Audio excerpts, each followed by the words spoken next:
Well, happy birthday, everybody, yeah? Yeah, man. My name is Kent. I'm lead pastor here at Epic, and we should have never given you noisemakers.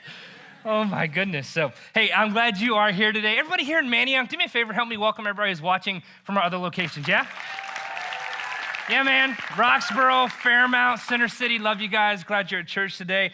Today is a very special day because it is our birthday. We are 8 years old. So 8 years ago, this weekend, we had our very first weekly service. And I got to tell you, when I think back to that particular weekend and I think about everything that's happened since that weekend over the last 8 years, man, I feel like I've witnessed a miracle. Like I've watched that unfold over the last 8 years. Now, part of that miracle is that we lasted past the first year.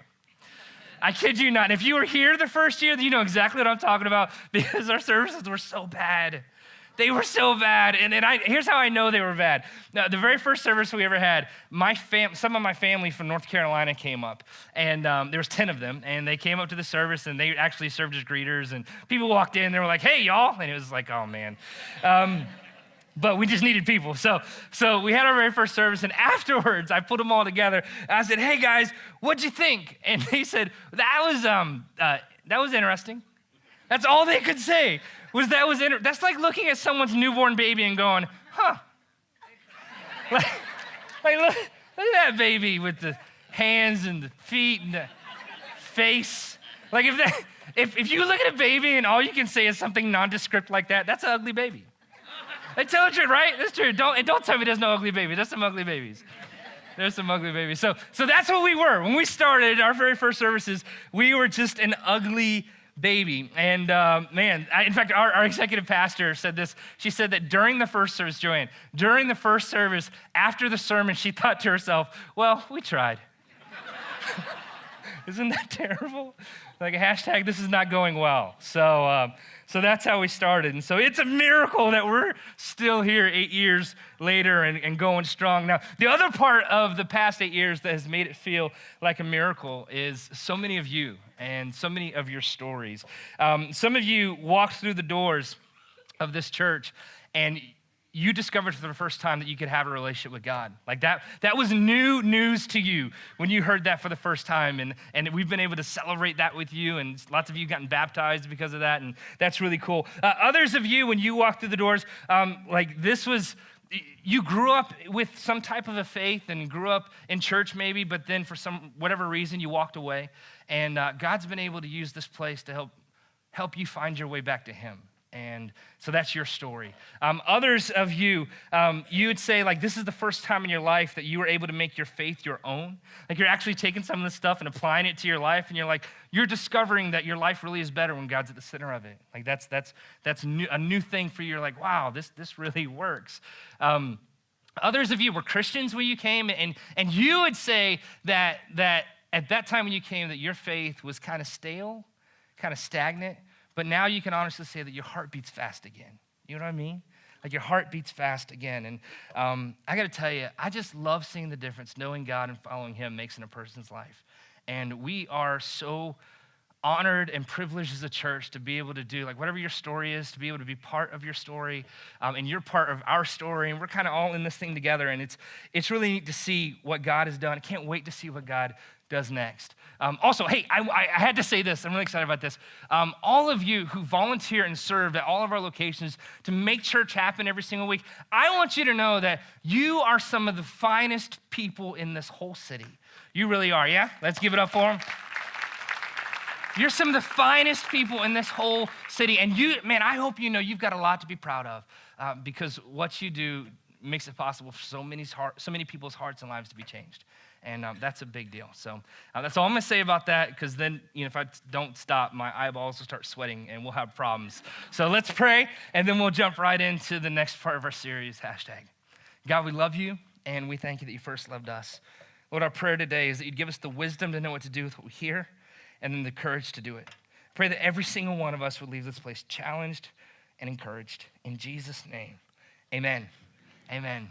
All right, so we have been in this series called Hashtag, and we're calling it that because in social media, you use a hashtag in order to label something. For example, if you watched the game last week, you would say that the Eagles are hashtag awesome. Come on, right? Yes. 3-0, Carson Wentz, come on, baby, right? You watched the game last week, you would say that the Steelers are hashtag overrated, right? That's right, that's awesome. Did I just get booed a little bit? Are you serious? You won 6 Super Bowls. Can we have this? Can we have game 3 of the regular season? Is that okay? Can we have this one thing? You're so selfish. Go Birds. Now, football teams aren't the only things that get labeled. People get labeled too, don't they? I told you at the beginning of the series that the very first label I ever got was in the 6th grade, and I realized or learned that I was hashtag unattractive.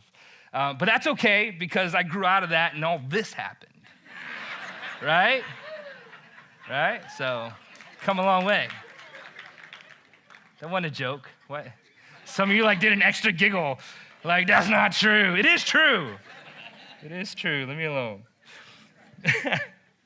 And so, truth is that we've all been labeled at some point in our life, right? We've all picked up some labels along the way. Some of those labels are labels that we've given ourselves. Others of those labels are labels that other people have tried to give us along the way. Some we've held on to, some we kind of pushed back, but their labels are hashtags nonetheless.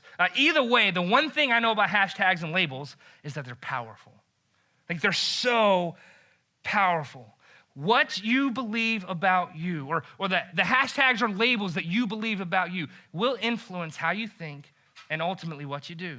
The hashtags or labels that you believe about you will influence how you think and ultimately what you do. Hashtags are so, so powerful.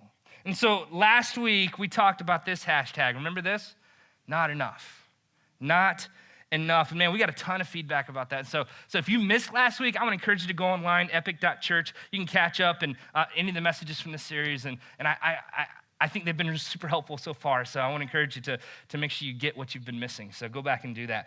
The label or the hashtag that we're going to talk about today, though, is especially fitting because today is our birthday. You see, 8 years ago this weekend, I was filled with all kinds of emotions, but by far, the most dominant emotion that I felt was fear.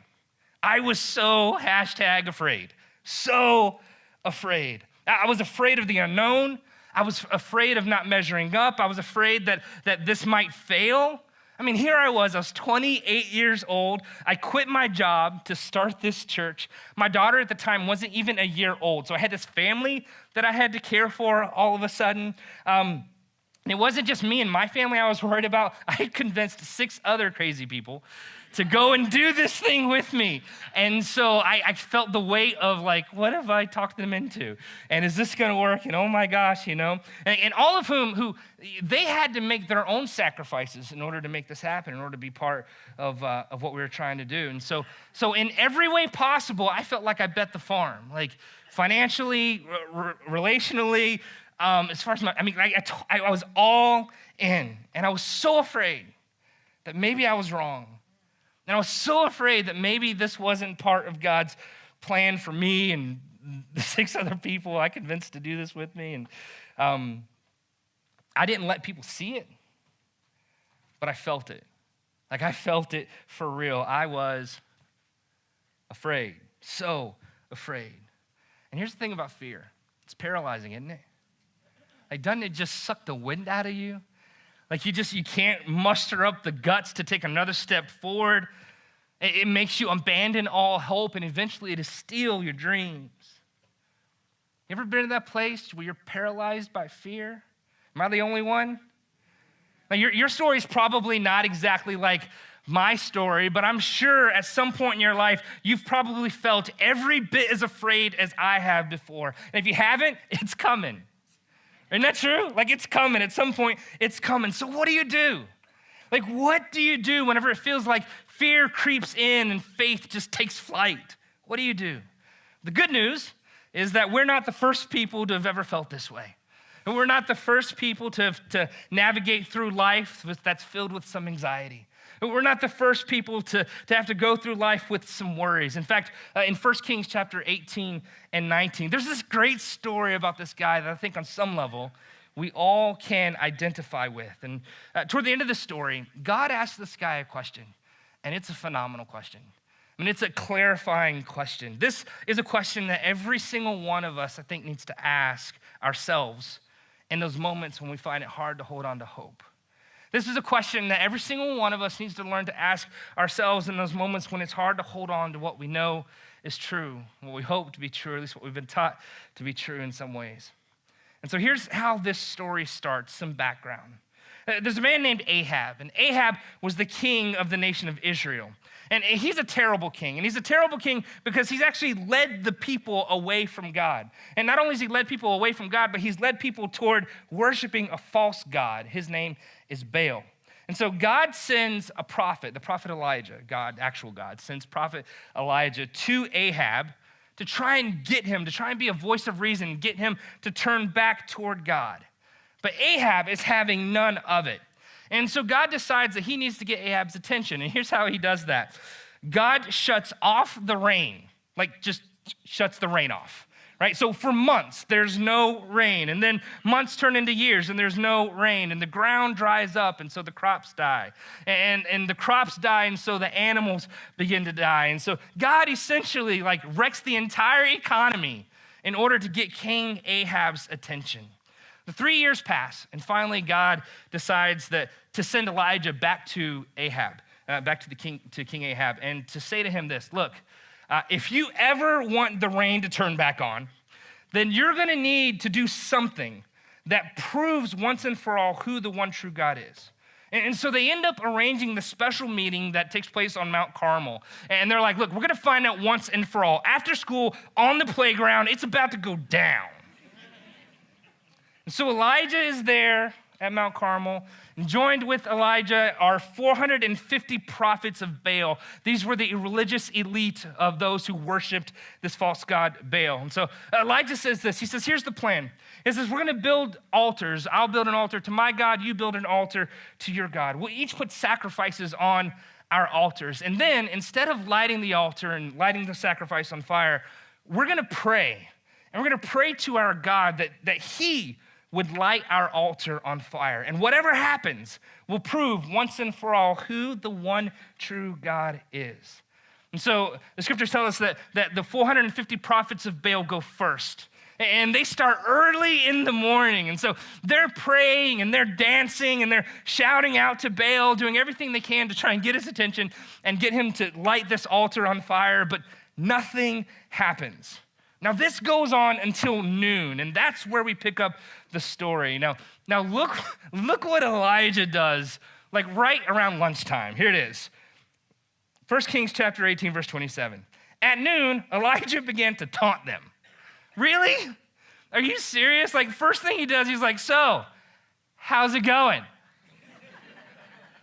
Are you tired yet? How's that going? You dancing? You look cute dancing. It's not working, is it? No, I didn't think so. U-G-L-Y, you ain't got no alibi. You ugly. Like all of a sudden, Elijah becomes my favorite Bible character. I'm like, oh man, now that's an Eagles fan. You know what I'm saying? So here's what he says. He looks at them and he says, hey guys, shout louder, he said. Like in other words, he's like, hey, maybe your God's like hard of hearing. And maybe he's just getting old or something. Like maybe you need to just be a little louder. And he says, surely he's a God. Perhaps look at these options. Look at this. This is so funny. Perhaps he's deep in thought or busy or traveling.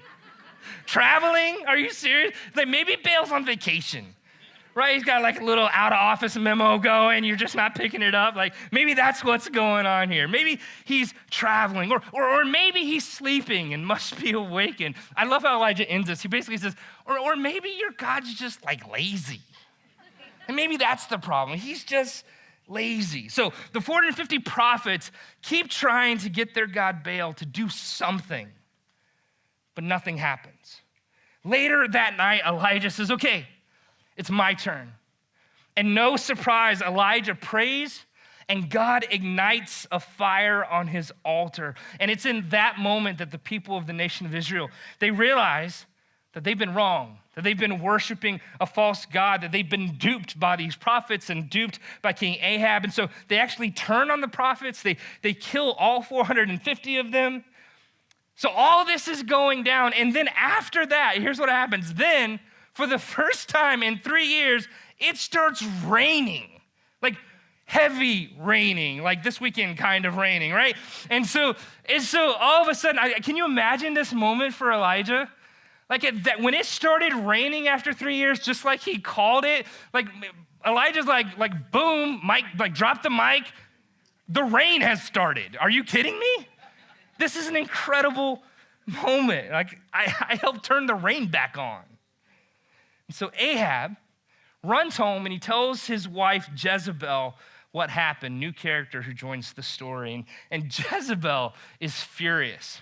She is ticked. Chapter 19, verse 1, here's what happens. Now, Ahab told Jezebel everything Elijah had done and how he had killed all the prophets with the sword. And so Jezebel sent a messenger to Elijah to say, may the gods deal with me, be it ever so severely, if by this time tomorrow I do not make your life like that of one of them. She's ticked. Like Jezebel is so mad that she sends him a message to let him know. She says, hey, you killed my prophets. I'm going to kill you. And I'm telling you now because I want you to think about it between now and the time that I actually do it. Like, that's a little psychotic, right? Right? Remember when you were a kid and your mom said, you wait till your father gets home. Were those not the worst 2 hours of your life? It's like, oh no, these next 2 hours. I digress. Now that said, let's think about this threat for a second.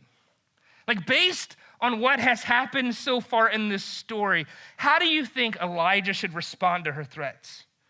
Like, listen, Elijah is the guy who just talked smack to 450 prophets of Baal. It was 450 to 1. Like, Elijah is the one who just called down fire from the sky. Elijah's the one who just got the rain to turn back on. I think Elijah should be like, bring it. Like, don't you? Like, shouldn't he be like, are you serious? Like, did you hear about the bonfire we just had on Mount Carmel? Like my God could turn on and off with the rain. Look, lady, if you're feeling a little froggy, then go ahead and jump. Let's get it on like Donkey Kong. Like, let's do this, right? Like, that's how I would be. So look what Elijah does. 1 Kings 19, verse 3. Elijah was afraid and ran for his life. What? What do you mean he's afraid and ran for his time? Elijah, don't you remember what just happened? Like, don't you see what God just did for you? Are you kidding me? Like, what are you doing? See, I think Elijah got so worried about what might happen tomorrow that he completely forgot about God's faithfulness yesterday. He got so worried about what might happen tomorrow that he completely forgot about God's faithfulness yesterday. And as ridiculous as that is, isn't that what we do? And here's my guess. If I were to be able to kind of drop down into your world and look around at God's past faithfulness to you, and then look at what it is you're worried about right now, I think I would be tempted to say to you what you and I are tempted to say to Elijah here, which is, really? Like, that's what's got you worried? That's what's got you shook right now? Like, don't you remember what God has done for you in the past? Don't you remember 2 days ago or last week or last month or last summer or 4 years ago when God did that thing? Don't you remember that thing that God did that whenever you try to tell the story, you can't hardly get the words out because a lump forms in your throat? Like, don't you remember the things that God did for you that you can't believe that he did that for you? You remember when he healed your heart, when he opened that door for you, when he restored that relationship that you thought was just way far gone? You remember when he was with you through that thing, or protected you during that time, or guided you in that season? Don't you remember that? Like this, now this has got you shook? Look what happens next. Second part of verse 3. When he came to Beersheba in Judah, he left his servant there while he himself went a day's journey into the wilderness. He came to a broom bush, he sat down under it, and he prayed that he might die. That's a bad day. Like, is that not a bad day? Like, you're having a bad day if it's like, I need a broom bush. I need a broom bush. Like, hashtag Elijah needs a hug. He says, I've had enough, Lord. Real talk. You been there? Right, like I just had enough. He said, take my life. I'm no better than my ancestors. Verse 5. Then he lay down under a bush and he fell asleep. Look what happens next. All at once, an angel touched him and said, get up and eat. He looked around, and there by his head was some bread baked over hot coals and a jar of water. He ate and he drank, and then he lay down again. The angel of the Lord came back a second time and touched him and said, get up and eat. That's my kind of angel. Like, if you could pick an angel, that's the one I'm picking, the one from the Food Network. Are you serious? That's awesome. Like I don't need a big angel. I don't need a lot of angels. I just need one that can cook. Like, I didn't even know they could do that, but yes. The angel says, for the journey's too much for you. I'm like, it is. More bread. And so he got up and he ate and he drank. Strengthened by the food, he traveled 40 days and 40 nights until he reached Horeb, the mountain of God. Verse 9, there he went into a cave and he spent the night. And so Elijah is running for his life from Jezebel. And he ends up spending a night in this cave. Scripture goes on and says that the Lord appears to Elijah, and the word of the Lord came to him. And then here's the question. And listen, this is the question. What are you doing here, Elijah? Like, what are you doing? What are you doing here? You're miles and miles away from where I had you. You're miles and miles away from the place I wanted you to be. You've run away because of something that may or may not happen tomorrow in the future. But do you know who I am? Like, that shouldn't mess you up if you knew who I am. Like, don't you remember what I brought you through? What are you doing here? I love this question, and here's why. When I look at my own life, and I'm sure this is probably true of you, there have absolutely been some worries and fears that have caused me to do some running of my own. I mean, isn't that true? Like, we let worry and fear cause us to make some decisions and some choices and walk down some paths and some roads that God never planned for us to go down. And so maybe you let worry or fear cause you to take a job that conflicts with your morality or compromises your integrity. Or maybe you let worry or fear that maybe you're past your prime when it comes to dating cause you to make some poor dating choices and poor dating decisions. You're thinking, man, I got to make this one work because I don't know how many more opportunities I'm going to have. Or maybe you let worry or fear cause you to cross some lines sexually because you're like, if I don't, then he's going to move on to someone who will. Or maybe you let worry and fear cause you to not be as generous as you should be with your money. And so you don't meet needs that you feel and sense God nudging you to meet. You don't make choices with your money that you sense and feel God nudging you to choose because of fear or worry. Or maybe you let worry or fear cause you to change your personality depending on who you're around, or lower your standards, or abandon your morals. Or out of worry and fear that you won't be successful, you end up taking shortcuts that abandon your ethics. Out of worry or fear, you find yourself avoiding meaningful relationships that you know are the key for you to actually start growing, because you're in a relationship with somebody who knows your name and you know their name, and you could pray for each other, help each other, and like check up on each other and be like, what you doing? You let worry or fear. We let worry or fear cause us to do things that ultimately just cost us. Isn't that true? Like, in the end, it just costs us. And I think God looks in at those moments. I think he leans close and he says, hey, what are you doing here? Like, how did you get here emotionally? How did you get here relationally or spiritually or morally or professionally or financially? Like, you're not trusting me. You're not following me or surrendering to me. Like how'd you get here? Like, in light of who I am and all I've done for you, and in light of what I've brought you through and what I've called you to, what are you doing here? Like, in light of my love for you and my dreams for you and my hopes for you, what are you doing here? My plans for you are better than this. If this isn't what I planned for you, this isn't who I planned for you, this isn't the way I planned for you to get that promotion. Like, this isn't the person I always planned for you to become. This isn't the life I always dreamed for you to have. What are you doing here? And I think that's the question, guys, that we have to ask ourselves. What am I doing here? Like, in light of who God is and all he's done, and in light of his faithfulness, and in light of his goodness, and in light of what I feel or sense him calling me to or tugging me towards, what am I doing here?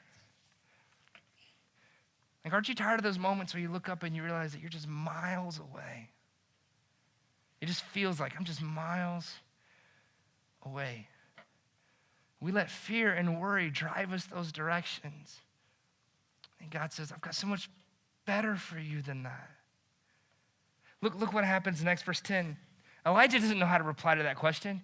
Do you know how to reply to that question? Nobody knows how to reply to that question. But Elijah gives it a shot. Here's what he says. He says, I've been very zealous for the Lord God Almighty. The Israelites have rejected your covenant, torn down your altars, and put your prophets to death with the sword. He says, I'm the only one left.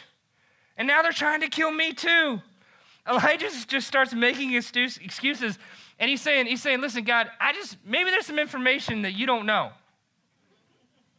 Like, maybe there's some things that you're not aware of. Do you realize I'm the only one left? I'm your only follower. And if they kill me, you're done.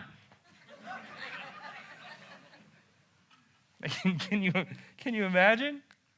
Now, it turns out that's not true. God actually has 7,000 other people who weren't worshipers of Baal. They were worshipers of the one true God, so that was preserved.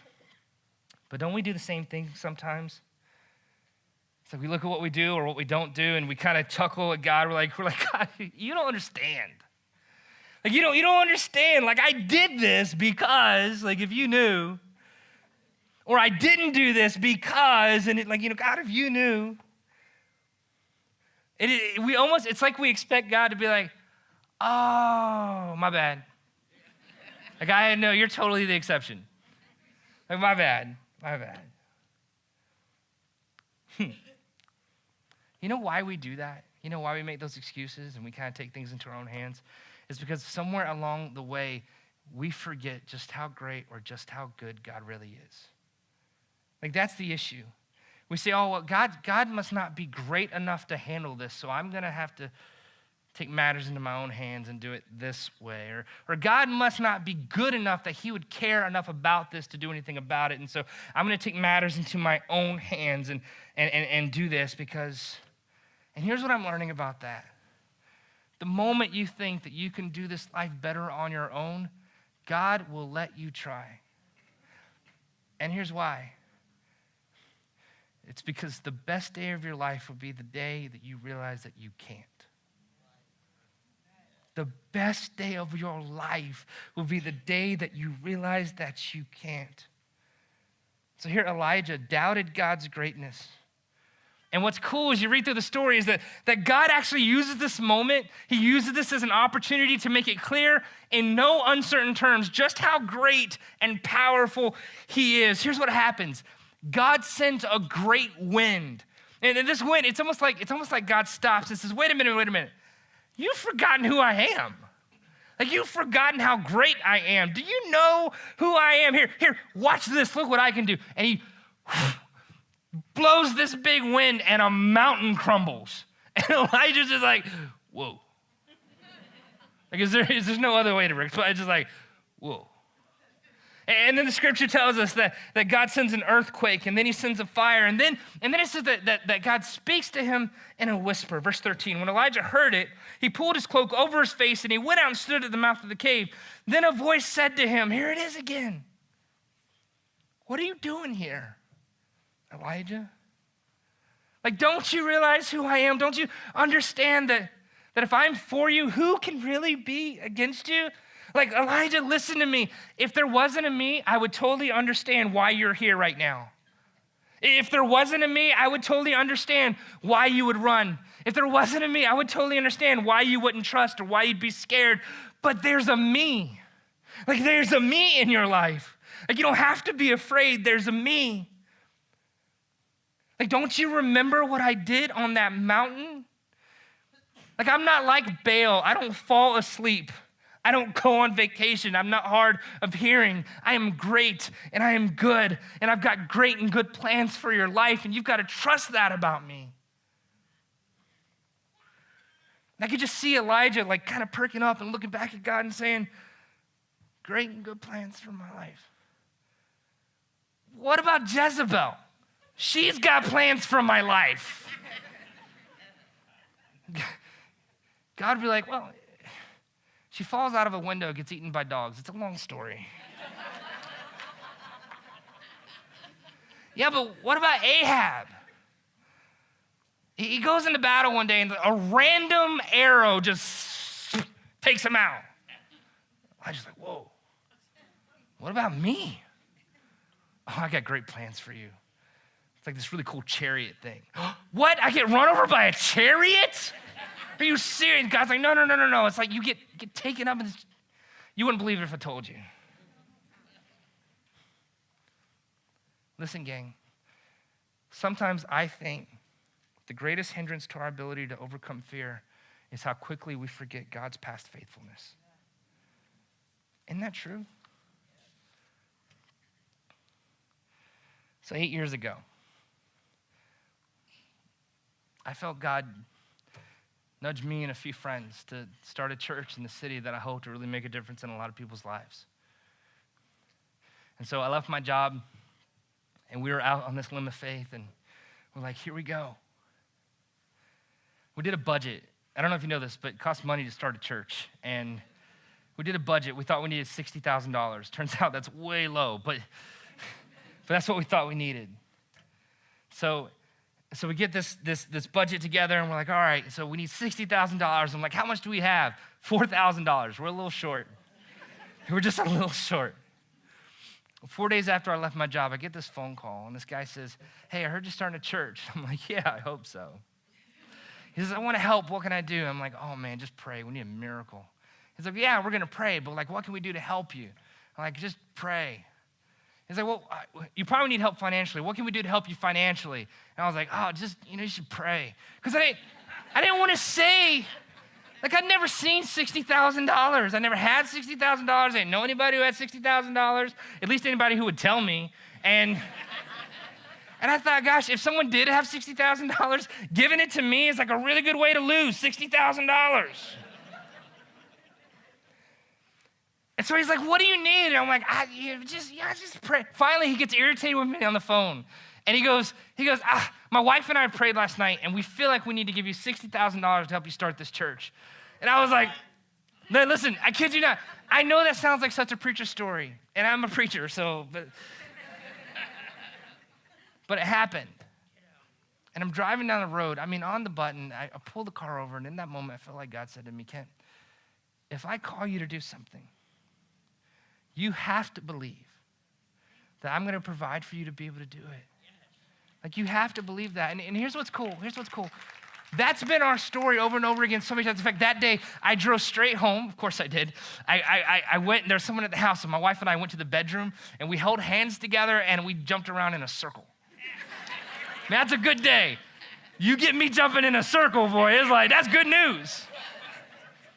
That's good news. Our office is a lot of fun. One of our core values is we have fun and celebrate. And so anytime there's a reason to have fun or celebrate something, we do it. We make a lot of noise. Well, I walk out of the office the other day, and I get in the elevator, and there's somebody who works in an office adjacent to us, like some other company.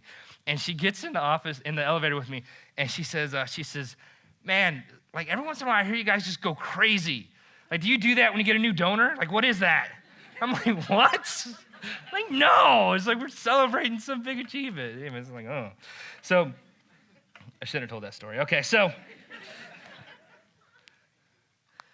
we get the $60,000. 4 weeks later, I kid you not, 4 weeks later, we're doing this thing before we started the church. We're just going around to different churches, just checking them out. Like, what does church look like in Philly? And we're trying to learn from people. What do you do? What do you not do? What works? What doesn't work? All that kind of stuff. And so we're going to all these different churches. And during one of these visits, the pastor of the church says to me during the service, he says, hey, after service, I want you to come to my office. I'm like, sweet. So it's after the service. I go into his office. When I walk in his office, he looks at me and he says this, so what is it that you're trying to do? And I was totally prepared for that question. I gave him my best 2-minute spiel. I was like, man, I just really want to start a church for people who don't really go to church.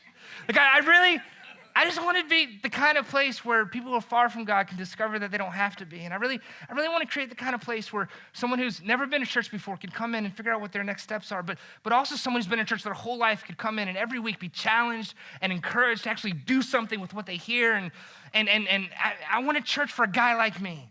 I want to be like a better dad and a better husband, and I want my life to matter, and I want to follow Jesus well, and I want to make a difference in this world. I want to help as many people as possible discover they can have a relationship with God too. So I'm giving him my best spiel, and as I'm talking, he starts looking at me, and he gives me that look that you give someone when you feel sorry for them. He's like, oh, look at you with a dream and hopes and all bright-eyed and bushy-tailed. And so I just kind of wrapped up my spiel, and I look at him. I'll never forget what he said. He said, oh, that won't work. Not here. Not in Philadelphia. And I wish I could say that I left and his words were like water off a duck's back. But they weren't. They messed with me on a deeper level and for longer than I ever cared to admit. And here's what's crazy about that. 4 weeks before that, God gave me $60,000 out the sky. Poof, here's $60,000. Out the sky. And then here I am 4 weeks later. God, why have you forsaken me? What have I done? This is the worst thing. My kid is 8. At least they're not going to be able to eat. I'm not going to be able to eat. I really need one of those angels that makes food.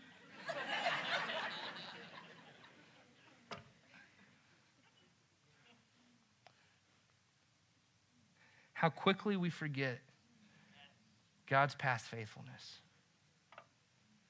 Yeah? How quickly we forget God's past faithfulness.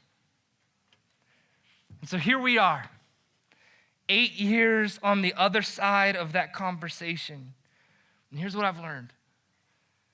Never let the voices of doubt in your life drown out the whispers of God. Yeah? Never. Never let the voices of doubt in your life drown out the whispers of God. And here's why. You have no idea what hangs in the balance of your decision to stare fear in the face and say, no, my God is bigger. Yeah, maybe there's a reason to be afraid, but God is with me. You have no idea what hangs in the balance of that decision. Listen, Fairmount, Roxborough, Center City, Manayunk. We had no idea what hung in the balance. No idea.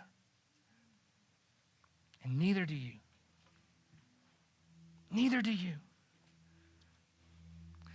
So it's crazy as you read through the scripture, whether it be from God or from Jesus or from an angel, when it came to fear, they always said the same thing. You know what it is? Fear not. Don't be afraid. When you read that, it's that's great advice until you're the one that's afraid. And you're this is really insensitive.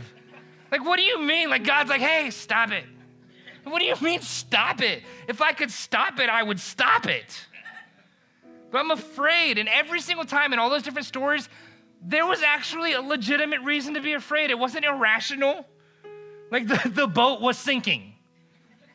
The storm was coming. You know? Every single time there was a legitimate reason. But I think the reason why we have those stories is because God leans in and says, hey, you're going to go through stuff. And there's going to be reasons to be afraid. But when You are. Remember that you don't have to be, because I'm with you. I'm with you. Like through the ups and the downs, I'm with you. Through every curveball life throws you, I am with you. God says, I'm faithful. I'm able. I'm good. I'm great. I'm with you. I've been with you. I'll be with you. My plans for you are too great for you to let fear rob you of them. So what is it for you? Is it singleness? Is that the thing that's got you shook? Is it financial? Is it failure? Is it health related or an addiction? Listen, I'm not saying that God's gonna fix your issue the way you would want him to do it. But I am saying that through every part of it, God's with you. He's with you, and that makes it okay. It's not that all of a sudden your circumstances change. It's that somehow when you have this awareness that God is with you, you change. Like it changes you. And it's like, you know what? Yeah, that's scary. But God's with me. Yeah, that's scary. But God's with me. So that's what I encourage you, man. Hold on to hope. This story reminds me that God can do things that no one else can. This story reminds me that whenever things aren't going according to plan, God is still at work. That in the darkest moments of your life, when it seems like God has fallen asleep at the wheel, he hasn't. Whenever we're overwhelmed with all kinds of uncertainty, you can have a confidence that God is not uncertain. Not one bit. Right? And that's why we can have a hope, or rather a peace. The scripture describes as that passes understanding. Like that can't be completely understood. That's where that comes from. It's like, this doesn't make sense. I should be afraid. But God's with me. It's going to be okay. Yeah? Yeah. Can I pray for you? Let's do it. God, we love you, and we thank you that you first loved us. Lord, our prayer is that you give us the wisdom to know what to do with what we just heard and the courage to do it. We love you. Thank you so much. You first loved us. And that you're calling us to deeper levels of faith and deeper levels of trust. And I thank you that as we step on every limb of faith, we'll discover your faithfulness. Thank you for that. In Jesus' name, amen. Amen.